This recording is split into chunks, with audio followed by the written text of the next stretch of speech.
Pues vamos a la palabra. Ahora sí, vamos directamente a que Dios hable a nuestras vidas a través de su palabra. Vamos a poner este tiempo en las manos de Dios para que Él hable a nuestras vidas y que Dios siga obrando.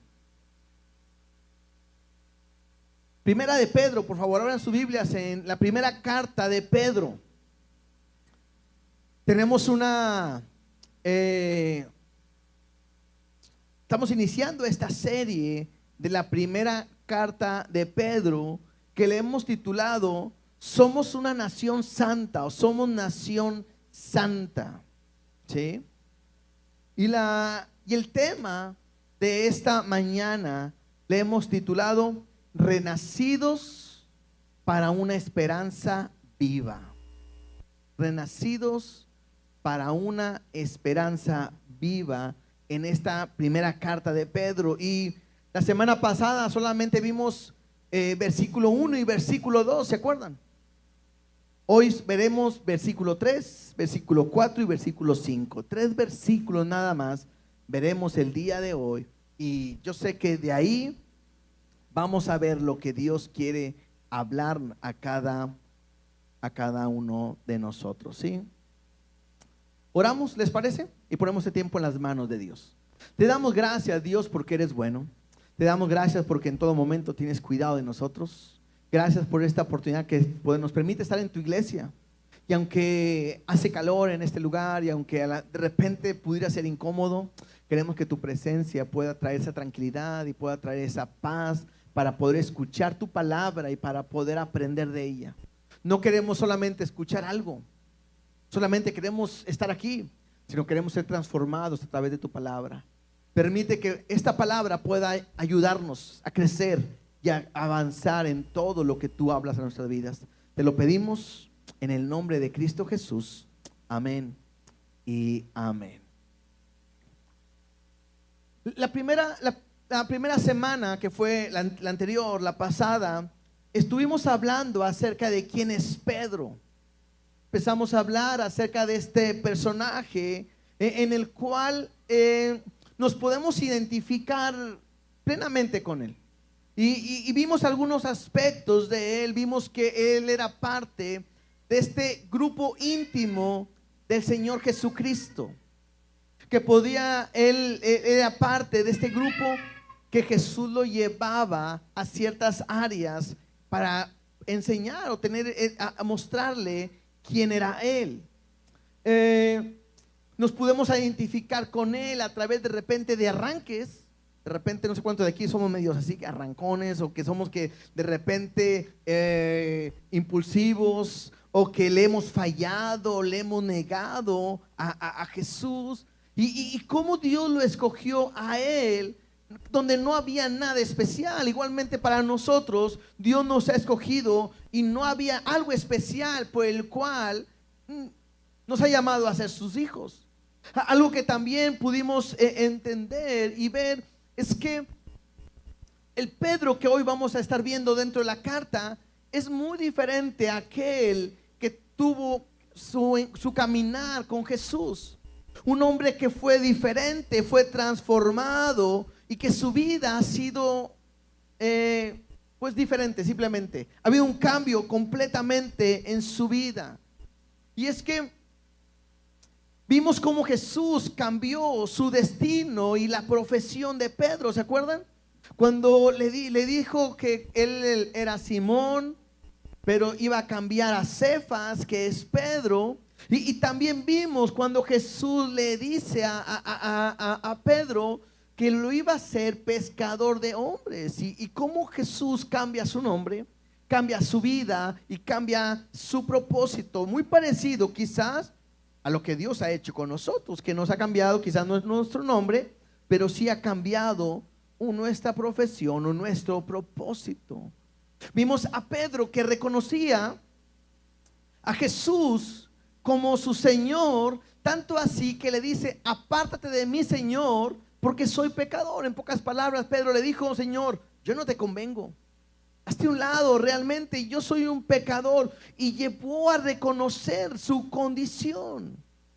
También vimos cómo este Pedro reflejaba a Jesús. ¿Se acuerdan cuando Jesús le dijo que él lo iba a negar? Y Jesús estaba siendo cuestionado ante las autoridades y Pedro está en el patio. Y de repente una mujer le dice, creo que tú eres uno de ellos. Y él lo va a negar. Después otro le dice, me pareció que yo te vi con él. Y él lo niega. Y tanto así que en la tercera ocasión le dicen ahí en el patio, verdaderamente también tú eres uno de ellos. Dice, porque aún tu manera de hablar te descubre. Entonces me habla de un hombre que ha caminado tanto con Jesús que cambió hasta su forma de hablar, su forma de ser. Y era tan impactante ver a Pedro en ese área, en ese lugar, porque parecía a Jesús, su forma de hablar era uno de ellos.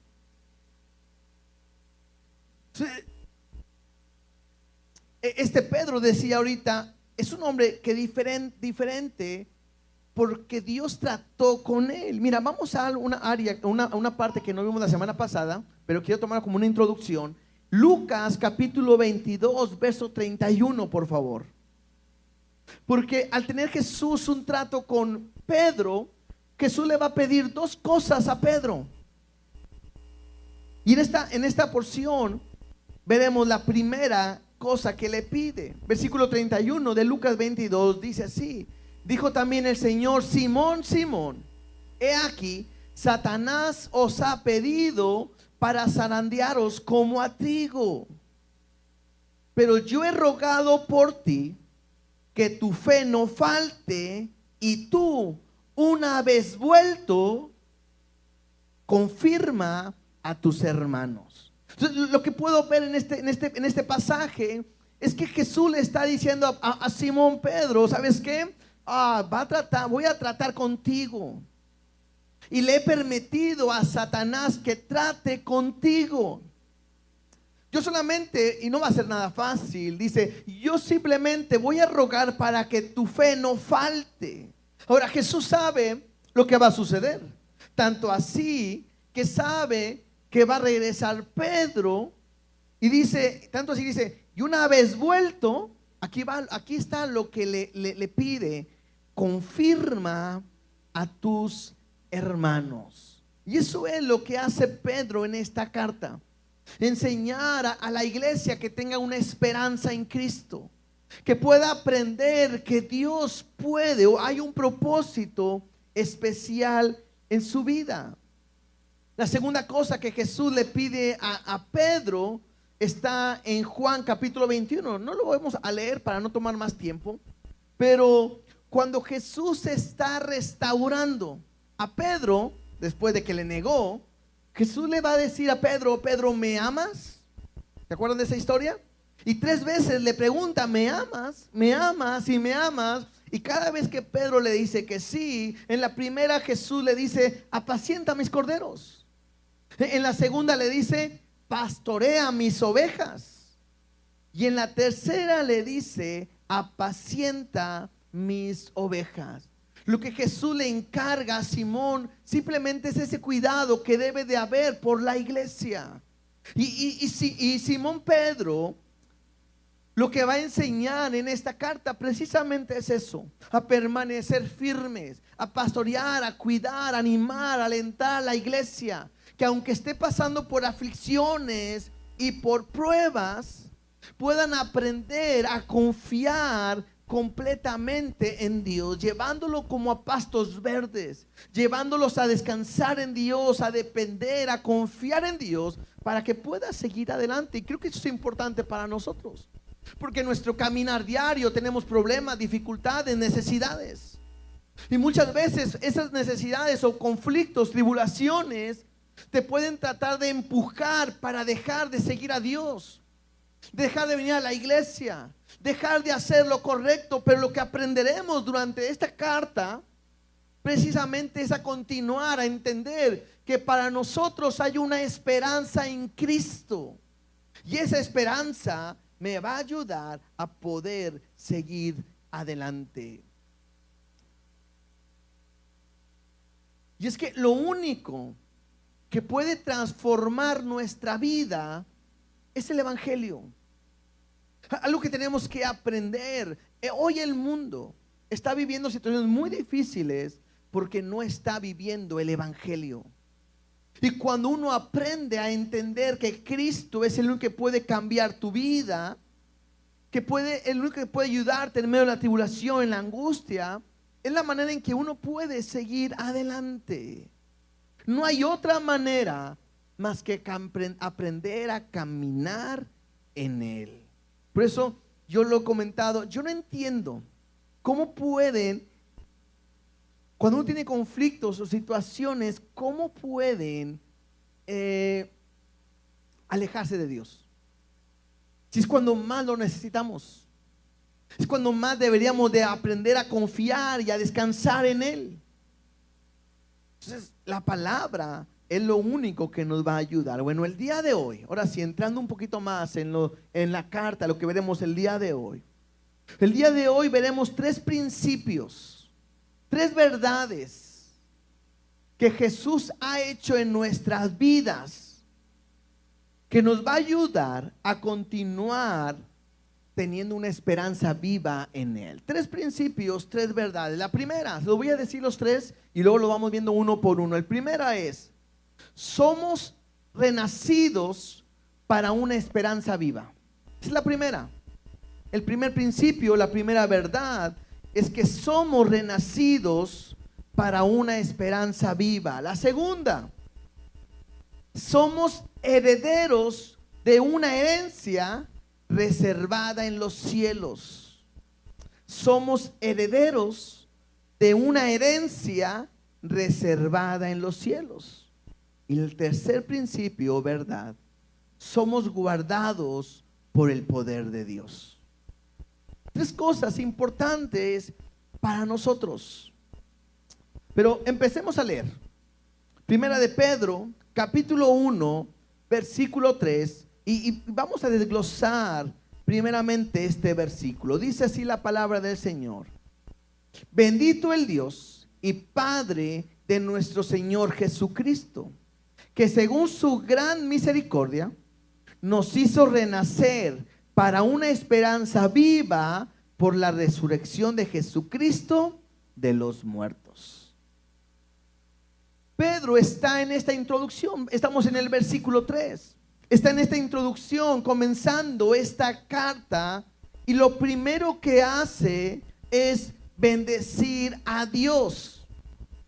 Dice ahí, bendito. La palabra bendito en el original es la palabra eulogio. Y esto me habla de hablar bien de alguien. En este caso es de Dios. Entonces me habla de adorar, me habla de bendecir. Y esto nos ayuda a entender algo. Antes que nada, nosotros debemos aprender a elogiar, alabar, adorar o hablar bien ¿de quién? Pues de Dios. O sea, cuando nosotros adoramos, cuando Dios nos bendice a nosotros, Él nos bendice a través de cosas materiales principalmente.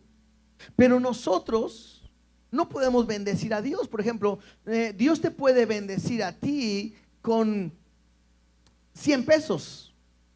Lo ocupabas, Dios provéeme, Dios te da 100 pesos y ay, gracias por la bendición, Dios. ¿Verdad que sí? Pero es ilógico venir a la iglesia, agarrar 100 pesos y decirle a Dios: Dios, en esta mañana te vengo a bendecir con 100 pesos. Es ilógico. A Dios no lo podemos bendecir dándole algo. A Dios lo bendecimos a través de nuestras palabras, a través de decirle: eres grande, eres bueno, eres poderoso, no hay nadie como tú, te exalto, te bendigo, te adoro, porque has sido grande, porque me has levantado el día de hoy, porque has sido mi proveedor, porque has sido mi pastor, porque has sido mi ayudador, mi salvador. Entonces tengo que aprender algo. Nosotros como iglesia, si hay algo que tenemos que hacer, es estar alabando a Dios y adorando a Dios en todo momento. Ahora, le adoramos por el amor y por todo lo que Dios ha hecho en nuestra vida. Es para darle a Él la gloria. Y es que la adoración, hace unas semanas estuvimos hablando de la adoración, pero la adoración es una respuesta natural a todo lo que Cristo ha hecho en tu vida. Si nos pusiéramos a hablar en esta hora y paráramos aquí la enseñanza y yo te preguntara, dime qué es lo que Dios hizo contigo en esta semana, o dime lo que Dios ha hecho contigo, todos nosotros estaríamos diciendo muchas cosas. Todos estuviéramos diciendo constantemente cosas que Dios ha hecho en cada uno de nosotros. Y no podemos quedarnos callados por lo que Dios ha hecho. Entonces dice bendito, y luego dice el Dios y Padre. Y esto me llama la atención, o quiero resaltarlo. ¿Por qué? Porque no solamente es Padre del Señor Jesucristo, sino que también es nuestro Padre. Y qué importante es tener un Padre en nuestras vidas. Porque un Padre me habla de alguien que cuida, un Padre me habla de alguien que provee, un Padre es alguien que nos ama, pero también un Padre es alguien que quiere tener una intimidad con nosotros día a día y nos ayuda a entender que no estamos solos. Esto es importante, ¿por qué? Porque la iglesia está pasando momentos difíciles y que la iglesia pueda aprender, recordar y entender que Dios es su Padre y tiene cuidado. Creo que es lo mismo que el día del día de hoy a nosotros nos puede ayudar. Yo no sé cómo te sientas el día de hoy, pero de repente pasan situaciones, dificultades, tribulación en tu casa, en tu hogar, en tu trabajo, en tu familia, y muchas veces puedes sentirte solo. He escuchado gente que me dice, es que antes tenía a mi esposo y él me ayudaba, era alguien que me podía apoyar, hoy no está, hoy no sé qué hacer. O tenía a mi papá o tenía a mi mamá en el cual yo iba, le platicaba, me aconsejaba y yo me sentía refugiado en ellos, pero hoy no está. Bueno, tenemos que aprender y recordar que Dios es nuestro Padre y tiene cuidado de nosotros. Y ese Padre es como debe de ser, que provee, que cuida, que ayuda, que está con nosotros, que tiene una intimidad con nosotros. Y qué importante como iglesia es saber que Él es nuestro Padre. Dice, bendito el Dios y Padre de nuestro Señor Jesucristo. Y este es un punto importante también, porque la palabra Señor me hace entender quién es Jesucristo. Y la palabra Señor de repente es una palabra que usamos muy normal para referirnos a Jesús como nuestro Dios, nuestro Señor Dios. Pero la palabra en realidad tiene mucha profundidad, porque esta palabra Señor me habla de amo, me habla de dueño, me habla de autoridad suprema, de alguien que controla completamente todo. Y esto es lo que tengo que aprender. Nosotros completamente nos sujetamos a Él, a nuestro Dios. ¿Y por qué lo hacemos? Bueno, lo hacemos por amor. De repente lo pudiera ver como en el matrimonio. El pensar cómo es posible que una mujer capaz, inteligente, con mucha manera de salir adelante, es capaz de someterse a un hombre. La única razón por la cual podemos ver el por qué lo hace es por amor. De la misma manera, ¿por qué someterme a Dios? Es porque le amo. Y también en respuesta a lo que Dios ha hecho por nosotros. Esto la gente no lo entiende. O sea, la gente de repente dice, ¿a poco todo lo que dice ahí lo tienes que hacer? ¿A poco si la Biblia dice que hagas esto, lo tienes que hacer nomás porque ahí dice? Claro. ¿Cómo tienes que someterte a Dios si no lo entiende? Bueno, nosotros nos sometemos porque es nuestro Dios, nuestro Señor, y porque le amamos. Y luego dice, bendito el Dios y Padre de nuestro Señor Jesucristo, y dice, según su gran misericordia. Y todos sabemos lo que significa la palabra misericordia, porque la palabra misericordia es no recibir lo que merecemos. Y esto es algo que tenemos que resaltar, porque nosotros no recibimos lo que merecemos de parte de Dios. Somos pecadores, somos infieles, fallamos, hacemos todo lo que a Dios no le agrada. Y Dios pudo o podía habernos desechado y rechazado para siempre. Pero en cambio, lo que vemos en Dios es su misericordia, su amor, su gracia para con nosotros. Y me dice su palabra que sus misericordias son nuevas cada día.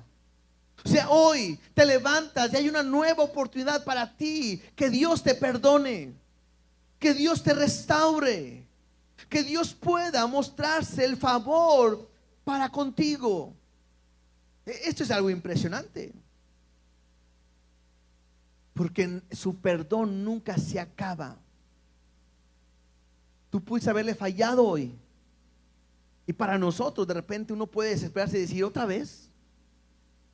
Pero Dios no te mira de esa manera, sino que al contrario, lo que hace Dios es volverte a perdonar, ¿sí? Y demostrarte su gracia y su misericordia para con nosotros.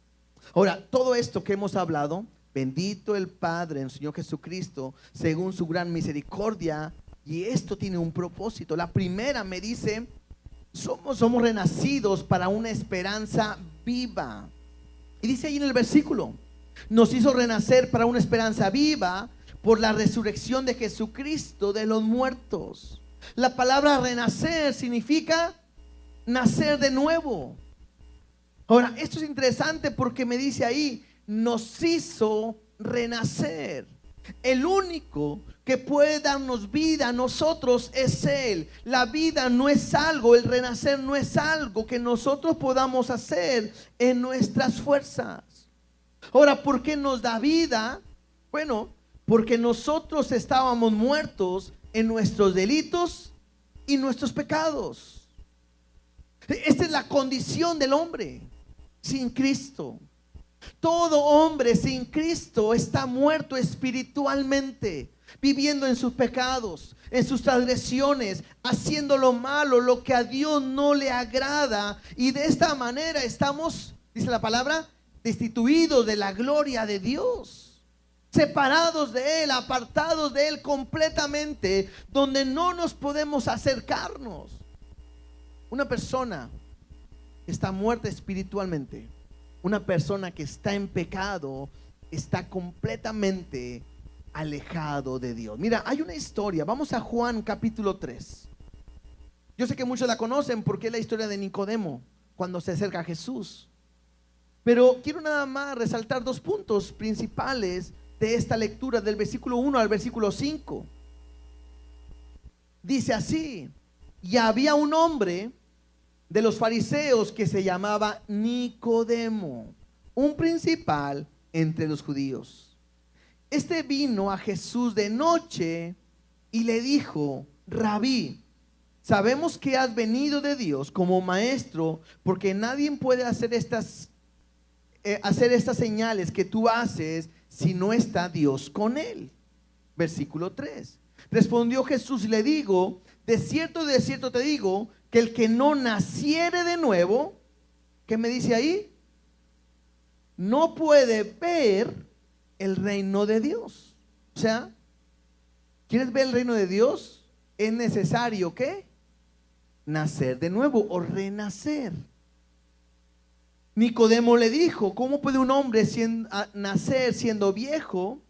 ¿Puede acaso entrar por segunda vez en el vientre de su madre y nacer?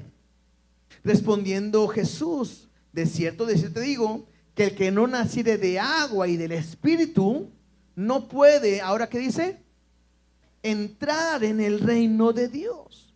Entonces la Biblia me enseña que es necesario. O sea, no hay otra manera.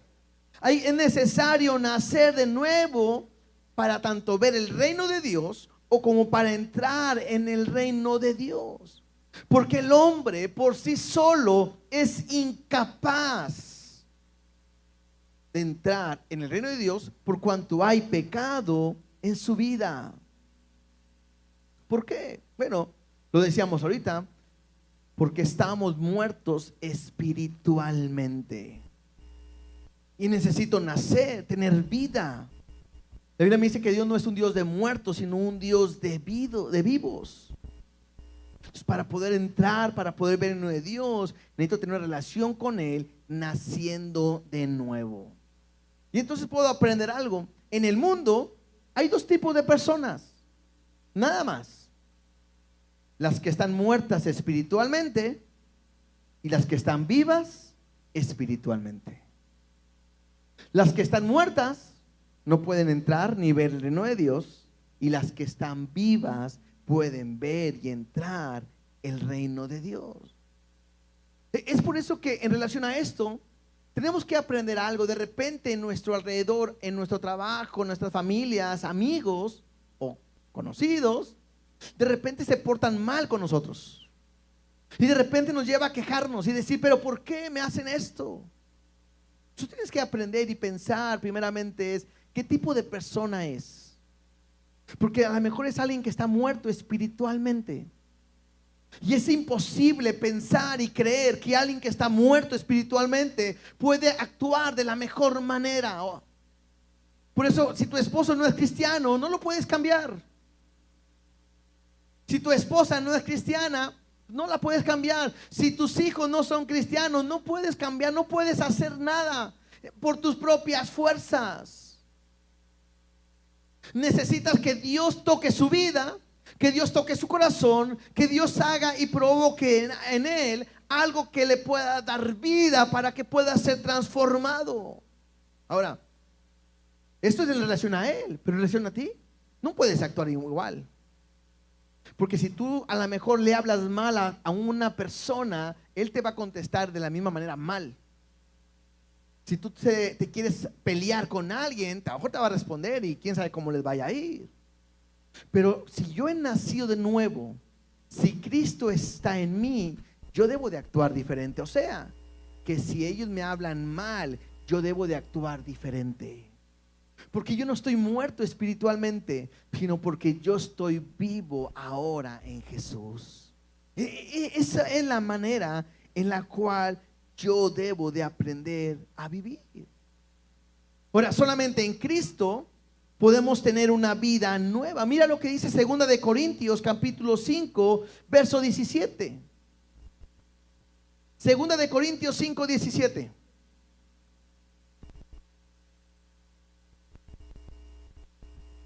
Dice así: de modo que si alguno está en Cristo, ¿qué me dice? Nueva criatura es.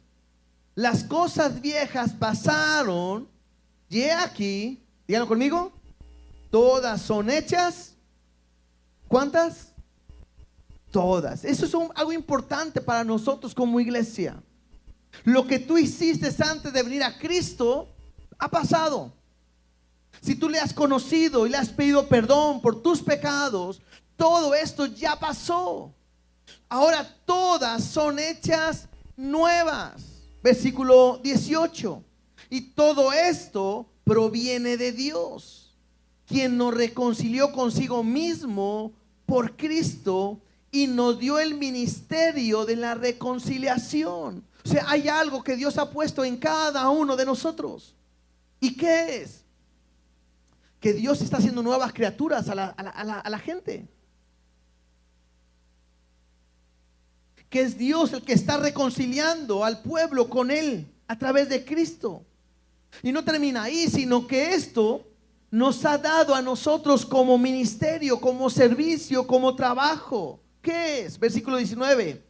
Que Dios estaba en Cristo reconciliando consigo al mundo. Y esto es impresionante porque dice: no tomándoles en cuenta a los hombres sus pecados.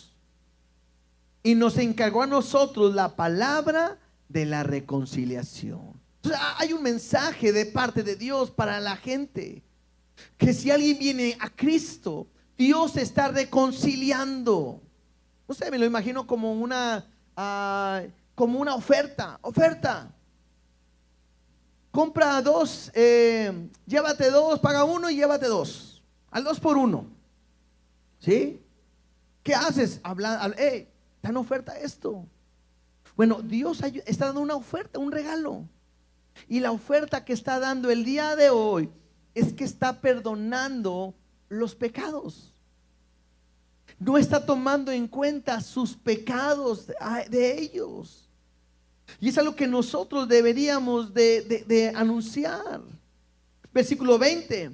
Así que somos embajadores en el nombre de Cristo, como si Dios rogase por medio de nosotros, o rogamos en el nombre de Cristo, reconciliados con Dios. Tú y yo somos responsables de salir a las calles y decirle a la gente: Dios quiere darte vida nueva. Dios te quiere hacer nacer de nuevo. Dios te quiere renacer para su vida, para darte vida, para salvación. Hoy hay un mensaje que hay que dar, que es reconciliados con Dios. Y me dice claramente al final: al que no conoció pecado, por nosotros lo hizo pecado, para que nosotros fuésemos hechos justicia de Dios en él. Si hay alguien que puede salvar el mundo y puede transformarlo completamente, es Jesús. Todo aquel que viene a Cristo tiene una naturaleza nueva, una naturaleza viva. Mira lo que dice Santiago 1:18 en la primera parte. Santiago 1:18 dice: Él, de su voluntad, o sea, porque Él quiso, nos hizo nacer por la palabra de verdad. Entonces fue a través de su palabra que ahora nosotros hemos nacido de nuevo. Por eso para nosotros es importante leer su palabra. Por eso para nosotros es importante predicar la palabra. Porque la palabra es el único medio por el cual podemos nacer de nuevo. No hay otra manera. La palabra tiene ese poder de poder llevar a la gente a tener un encuentro completamente con Dios. Lo decía hace rato, nosotros no podemos cambiar a nadie. Nuestras palabras no son suficientes. De repente agarramos a alguien y le aconsejamos, le predicamos, le testificamos, y a veces pensamos que mi palabra, la forma en que le digo las cosas, la forma en que digo las frases, va a hacer que esa persona venga a los pies de Cristo. Pero quiero decirte que eso es una mentira. Porque muchas veces puede venir alguien y decirle a alguien nada más: ¿sabes qué? Dios te ama y quiere que le entregues hoy tu vida. Y de repente voltea y dice: sí, se la quiero entregar, y hasta llora, ¿no? Y no le dijiste nada más que eso. Y a veces le puedes dar hasta un estudio teológico y te dice: no me interesa.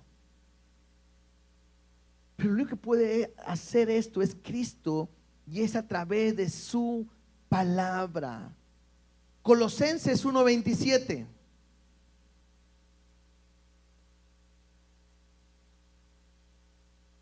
Colosenses 1:27 dice: a quienes Dios quiso dar a conocer las riquezas de la gloria de este misterio entre los gentiles.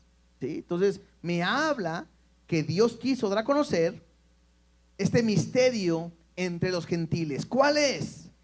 Que es Cristo en vosotros, la esperanza de gloria. Lo único que puede darnos esperanza a nosotros en esta vida que tenemos es Cristo. Y solamente es Él en nuestra vida. Cristo es esa esperanza que nos puede llevar a vivir con Dios en plenitud. Y entonces es necesario que nosotros podamos tener a Cristo en nuestras vidas para poder tener esa esperanza. Efesios capítulo 2, versículo 4 al 6. Otro pasaje que me habla acerca de que Dios nos da vida. Efesios 2:4 dice: pero Dios, que es rico en misericordia, ahorita le llamo, ¿no? Que por su gran misericordia, por su gran amor con que nos amó, aun estando nosotros muertos en pecado, nos dio vida juntamente con Cristo. Dice ahí: por gracia sois salvos. Es un regalo que Dios nos ha dado. Y luego me dice: y juntamente con Él nos resucitó, y asimismo nos hizo sentar en los lugares celestiales en Cristo Jesús. Entonces, esta primera verdad que hemos estado mencionando es que Él nos ha hecho nacer de nuevo. Es que Él nos ha dado vida cuando nosotros estábamos en pecado, en nuestra condición, alejados completamente de Dios. Ahora somos una nueva criatura. Ahora le pertenecemos. Y creo que esto debe de ser un gran valor para nosotros. ¿Por qué, hermanos? Porque este privilegio no lo tiene cualquiera. Es increíble. De repente hay series donde están los muertos vivientes, ¿no? De Walking Dead, y están ahí todos caminando y todo. Y bueno, espiritualmente vivimos en una área igual. Gente muerta espiritualmente y gente viva espiritualmente. Y que tú conozcas a Cristo y que Él te haya hecho su hijo y que tú hayas sido transformado, esta es una gran razón para tenerle gloria y tener una esperanza en Él. Por eso, aunque estamos batallando y viviendo momentos difíciles, tenemos que aprender a confiar en Él. Colosenses 2:13.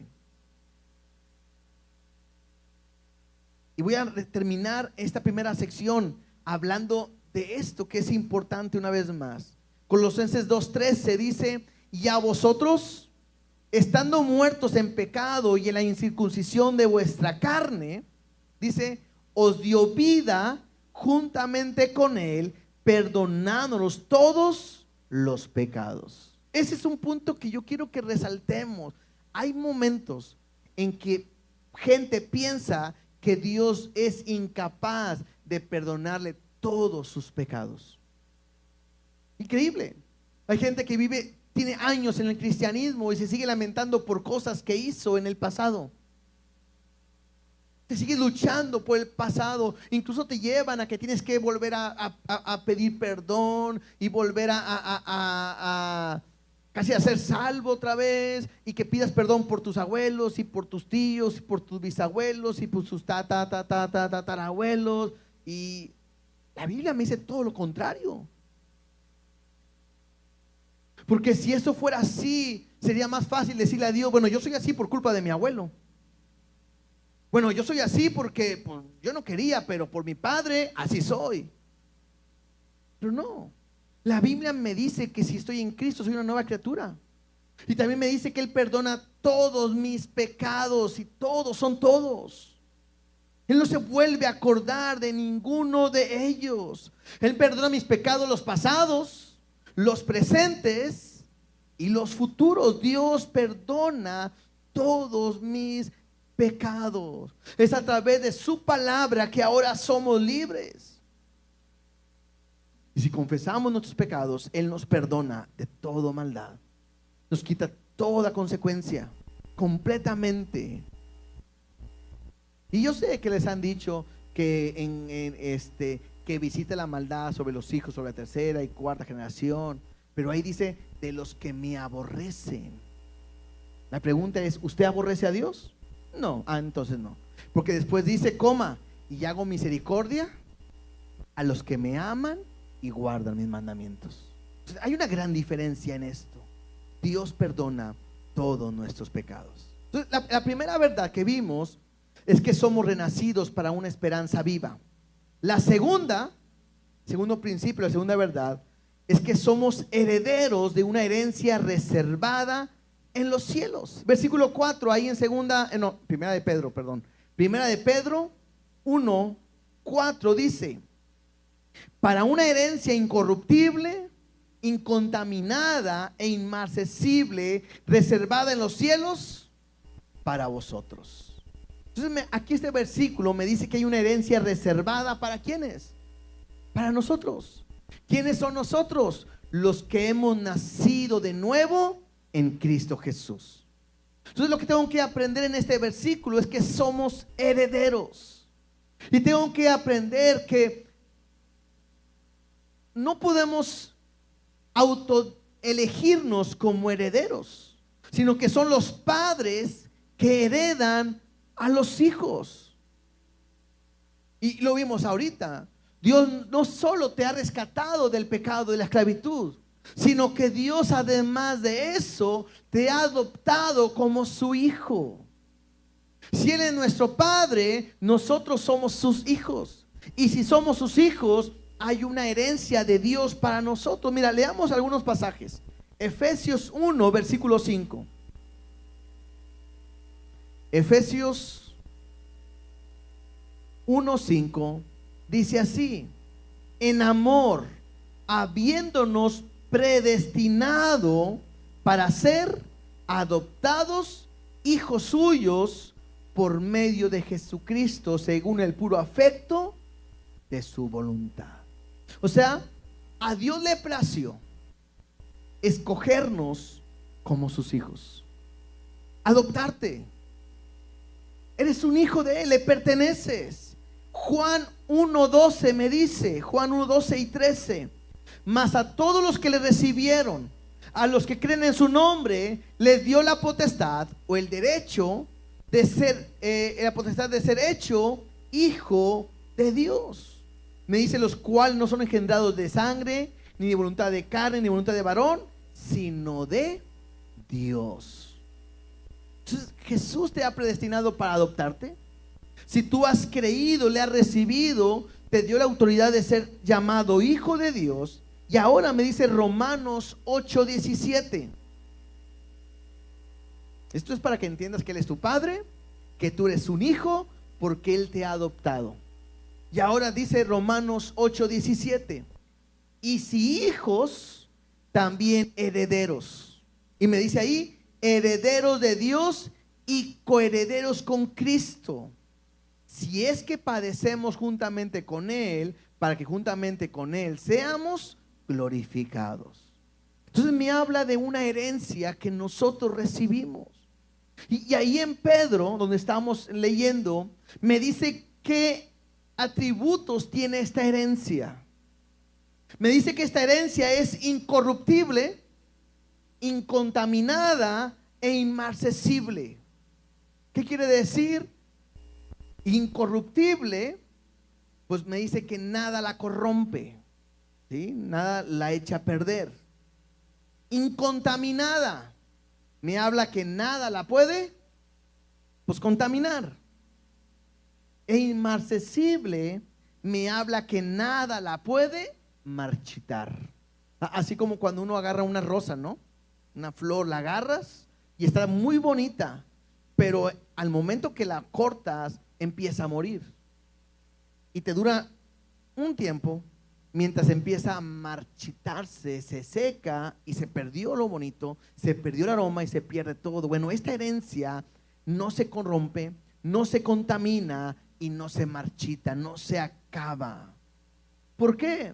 Porque me dice en Efesios 1:11 me dice: en Él asimismo tuvimos herencia. Entonces la herencia que tenemos nosotros, o que Dios ha preparado para nosotros, es Cristo mismo. Él es la herencia en nuestra vida. Por eso es necesario poner los ojos en Jesús, el autor y el consumador de nuestra fe. Tanto así que me dice que es una herencia reservada en los cielos para vosotros. ¿Se acuerdan lo que Jesús les dijo en Juan 14:2-3? Juan 14:2-3 dice: en la casa de mi Padre muchas moradas hay. Si así no fuera, yo les hubiera dicho: voy pues a preparar lugar para vosotros. Y si me fuere y os prepararé lugar, vendré otra vez y os tomaré a mí mismo, para que donde yo estoy, vosotros también estéis. Entonces, ¿de qué me habla? Cristo es nuestra herencia. Cristo es lo que nosotros esperamos. Es Cristo el que prepara un lugar para poder seguir adelante. Y entonces creo que para la iglesia debería de aprender, y nosotros el día de hoy también, que si pasamos por tribulación, dificultades, esta momentánea tribulación nos debe de ayudar o motivar a esperar lo que Cristo tiene para con nosotros. ¿Me explico? O sea, hermanos, de repente es cierto que Dios me dice que no hagamos tesoros en la tierra. Es cierto que de repente tenemos escasez. Es cierto que nos enfermamos y sufrimos dolor y angustia y persecución y tribulación. Es cierto todo eso. Pero es necesario pasar por esto porque viene una herencia para nosotros. Hay algo mucho mejor que Dios ha prometido a cada uno de nosotros. Ahora, ¿cómo sé que esto va a ser real en nuestras vidas? Bueno, porque Jesús nos ha dejado unas arras, algo que nos da una garantía de que eso va a suceder. Mira, en Efesios 1, 13 y 14 dice así: en él también vosotros, habiendo oído la palabra de verdad, el evangelio de vuestra salvación, o sea, habiendo oído, número 2, y habiendo creído en él, no solamente leímos, sino que ahora creímos en él, me dice, número 3, fuiste sellados con el Espíritu Santo de la promesa. Y luego me dice que las arras de nuestra herencia, hasta la redención de la posesión adquirida para la alabanza de su gloria. Aquí la palabra arras significa como garantía. El ejemplo que me gusta dar cada día es como cuando hay una pareja de novios y le da el anillo de compromiso. Ese anillo es una garantía de que hay un acuerdo entre estas dos personas y que en tal día, en tal momento, va a venir por esta mujer para irse con él para siempre. Pero el anillo es la garantía. Bueno, Jesús nos dejó esa garantía que es su Espíritu Santo. Esa garantía te hace entender que no te está dejando cualquier cosa, sino que es Dios mismo viviendo en ti. Y si Dios está viviendo en ti, ten la seguridad de que Él va a llevarte a donde Él está para siempre, a esa herencia que ha preparado para tu vida. Entonces es cierto, nos duele, sufrimos, hay escasez, hay conflictos, pero Dios tiene preparado algo mucho mejor para cada uno de nosotros. Entonces hemos visto la primera verdad o principio, que hemos sido renacidos para una esperanza viva. La segunda es que somos herederos de una herencia reservada en los cielos. Y la última, somos guardados por el poder de Dios. Versículo 5, ahí en primera de Pedro 1:5. Dice que sois guardados por el poder de Dios mediante la fe para alcanzar la salvación, que está preparada para ser manifestada en el tiempo postrero. Entonces me dice que el poder de Dios nos está guardando. Y esto es mediante nuestra fe. O sea, nada puede hacer que pierdas tu salvación o que pierdas tu herencia, porque Dios está contigo y Él la está guardando para contigo. Me dice ahí en lo que leíamos, para alcanzar la salvación que está preparada para ser manifestada en el tiempo postrero. Ahora, no me habla de alguien que tiene que esforzarse, trabajar o luchar para alcanzar algo que a lo mejor puede ser inalcanzable, sino que me está hablando más que todo de seguridad de lo que va a venir. Por ejemplo, veamos de esta manera, la salvación es un regalo de Dios. Y esa salvación tiene dos aspectos. El primer aspecto de la salvación de Dios es un aspecto inmediato. Cuando Dios te salva de la esclavitud del pecado. ¿Sí? Dice la Biblia, conoceré la verdad y la verdad te hará libre. ¿De qué? Libre del pecado.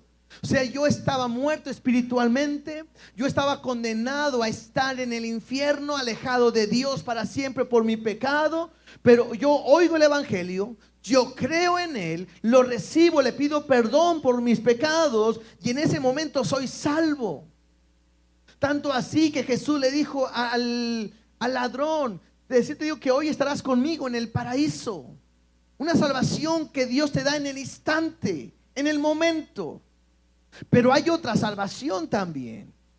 Y este aspecto de salvación se alcanza cuando completamente Dios nos salva de la presencia del pecado. ¿Sí me explico? Llegará un día, llegará un momento donde no habrá más llanto, ni más tristeza, ni más dolor, ni más pecado. Donde Dios nos salvará por completo. Y todos nosotros vamos hacia allá, a caminar a ese momento donde el pecado ya no está más presente, donde nuestra vida caminará y vivirá en plenitud, cuando seremos glorificados en otro cuerpo, donde no habrá manera de pecar, porque no pecaremos, porque seremos igual que Cristo, igual que Dios. Nunca más vamos a pecar. Miren lo que dice Colosenses capítulo 3 versículo 2. En relación a este momento, dice: poned la mira en las cosas de arriba y no en las de la tierra. Allá está nuestra herencia. Somos ciudadanos, allá está nuestra ciudadanía. ¿En quién tengo que poner? ¿Dónde tengo que poner mis ojos? En las cosas de arriba y no en las cosas de la tierra. Me dice: porque habéis muerto, o sea, al mundo, al pecado, a todo, y nuestra vida está escondida con Cristo en Dios. ¿Te puedes imaginar que tu vida está escondida en las manos de Dios? Y cuando tú entiendes esto, tienes que preguntarte: ¿quién puede dañarte cuando estás en el hueco de la mano de Dios? ¿Quién te puede arrebatar de las manos de Dios?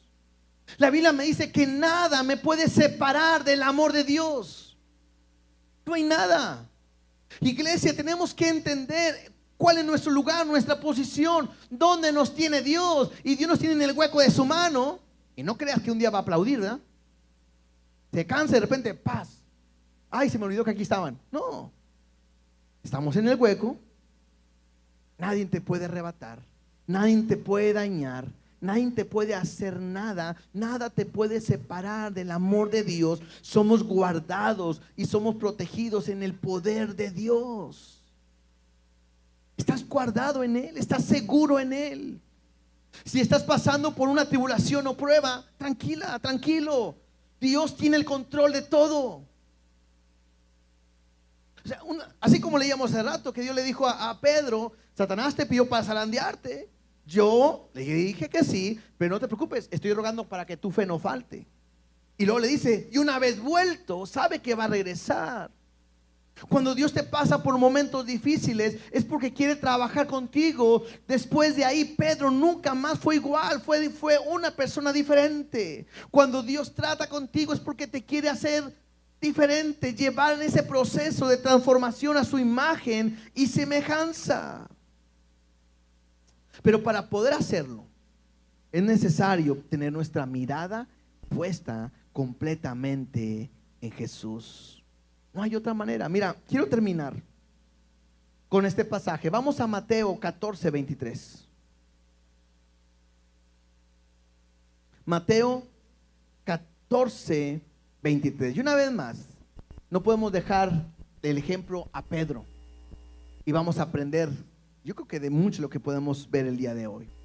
Dice así: despedida la multitud, subió al monte a orar aparte, y cuando llegó la noche estaba allí solo. Jesús se fue a orar, está solo, y la barca estaba en medio del mar, azotada por las olas porque el viento era contrario. O sea, Jesús se pone a orar, le dice a sus discípulos: avancen. Hubo un viento y el viento empieza a llevar la barca hasta el medio del mar. Me dice que era azotado por las olas. Mas a la cuarta vigilia de la noche, Jesús vino a ellos andando sobre el mar. Y los discípulos, viéndole andar sobre el mar, se turbaron diciendo: un fantasma. Y dieron voces de miedo. ¿Te puedes imaginar la escena? De noche, de repente ven caminar a alguien. No es normal que alguien camine en el mar. Y empiezan a gritar, a espantarse. Empieza a turbarse su vida, a tener miedo. Pero enseguida Jesús les habló diciendo: tened ánimo, yo soy, no temáis. Y entonces le respondió Pedro y dijo: Señor, si eres tú, manda que yo vaya a ti sobre las aguas. Y esto es impresionante, porque de repente criticamos a Pedro de cómo era. Pero mi pregunta es: ¿cuántos de nosotros le hubiéramos dicho a Jesús: a ver, si eres, yo quiero caminar también? Y Pedro es valiente. Y va caminando, viene Jesús y dice: bueno, si eres tú, están turbados, manda que yo vaya. Y creo que esto puede parecer como cuando de repente estamos pasando por momentos difíciles y no podemos más, y empezamos a tener miedo y empezamos a turbar por lo que está sucediendo. Y de repente pareciera que estamos solos porque estamos en la barca y nuestra vida peligra y el viento golpea de un lado y para otro y no sabemos qué hacer. Y de repente a lo lejos pareciera que está Jesús. Pedro le dijo: si eres tú, yo quiero caminar. Y probablemente nosotros le decimos a Dios: Dios, ayúdame. Si es que eres poderoso, ayúdame, provéeme, cuídame, sáname. Tengo miedo. Y Jesús le dice a Pedro, y él le dijo: ven. Y descendiendo Pedro de la barca, andaba sobre las aguas para ir a Jesús. Pero al ver el fuerte viento, tuvo miedo y comenzando a hundirse, dio voces diciendo: Señor, sálvame. Y al momento Jesús extendió la mano, asió de él y le dijo: hombre de poca fe, ¿por qué dudaste? Y cuando ellos subieron en la barca, se calmó el viento. Me encanta a mí este pasaje, porque algunos piensan que Jesús no estaba tan cerca. Tanto así que cuando empieza a caminar Pedro, si hubiera dado un paso, algunos dicen, más dio como 2 o 3 pasos y se cayó. Si hubiera sido así, a lo mejor él mismo hubiera volteado y se hubiera tomado de la barca y se hubiera librado. Pero quizás estaban muy separados y empieza a caminar Pedro y empieza a experimentar algo sobrenatural, algo de parte de Dios. Y mientras veía a Jesús, él seguía caminando. Mientras sus ojos estaban puestos en Jesús, él empezó a caminar en fe, avanzando, viendo cosas sobrenaturales sobre su vida. Pero me dice ahí: pero al ver el fuerte viento, y pareciera que en un momento Simón voltea a ver lo que está a su alrededor y empieza a ver el viento y cómo se movían las aguas y quizás cómo se movía todo, tanto así que tuvo miedo y empezó a hundirse. Y nuestra falta de fe puede llevarnos a eso, a que estamos caminando con Dios, estamos confiando en Dios, estamos avanzando en Dios, y mientras hacemos nuestro devocional, mientras le buscamos, mientras estamos con Él, las cosas van bien y voy avanzando. Y pareciera que Dios está conmigo en todo momento porque voy avanzando incluso en lo sobrenatural. Pero cuando yo quito mi mirada de Jesús y empiezo a ver en las circunstancias y en las deudas y en los conflictos y en todo lo malo, me va a llevar a irme hundiendo cada vez más. Y este Pedro le empieza a clamar al Señor: sálvame. No sé, Pedro para mí es un pescador y para mí debe de ser un hombre experto en la natación, en nadar. Creo que él sabe nadar y muy bien. Pero de repente empieza a gritar: sálvame.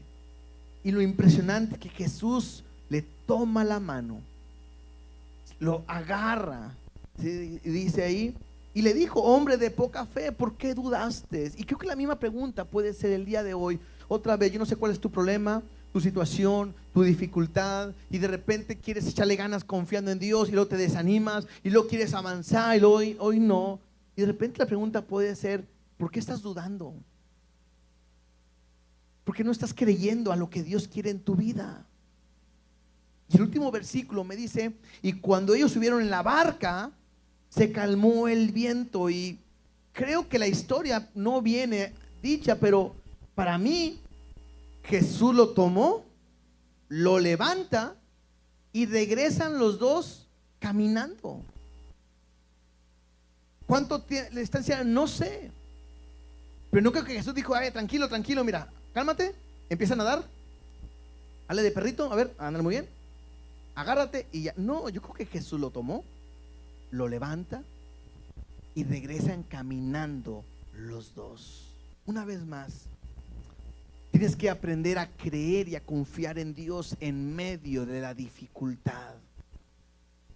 Aprende a ver las cosas que no son como si fuesen. No pongas tu mirada en las cosas de la tierra, sino en las cosas del cielo. Recuerda que has nacido de nuevo, porque Él lo hizo. Recuerda que hay una herencia y recuerda que Él te protege. No estás solo, Él es tu Padre. Él te va a ayudar.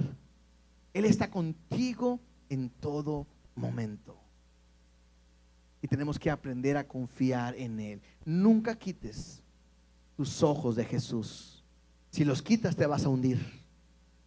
Pero si tu mirada está puesta en Él, vas a caminar en lo sobrenatural. Porque no hay nada imposible para nuestro Dios.